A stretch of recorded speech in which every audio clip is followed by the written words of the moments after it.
संपूर्ण ढगाळ आणि पावसाचं वातावरण आहे, परंतु साई भक्तांचा जो उत्साह पाहता श्री साईबाबा शिर्डी पालखी सोहळा समिती पुणे यांचे जे पालखीतील साई सेवक आहे, साई भक्त आहे, ते आपला मार्गक्रम करत आहे.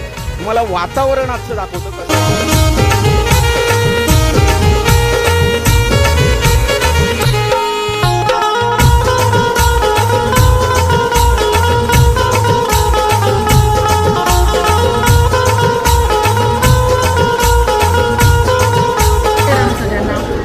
आजचा दिवस म्हणजे हा अशा सुंदर वातावरणाने भरलेला आहे.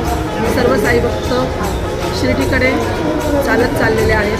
पावसाने तसंही थैमान घातलेलं आहे, मध्येच येतो मध्येच जातो, पण तरीही साई भक्त साईंच्या नामाच्या गजरामध्ये पुढे पुढे चाललेले आहेत. आज आम्हाला इथे लोणीच्या आजीनी आम्हाला ह्या साई मल्हार ग्रुपनी आज आम्हाला सगळ्या साई भक्तांना समोसा आणि गुलाबजाम असा हा नाश्ता ठेवलेला आहे. त्यामुळे आम्ही त्यांचे सगळ्यांचे धन्यवाद मानतो साई मल्हार ग्रुपचे. आणि असेच आम्हाला सपोर्ट करत राहा. आम्ही असेच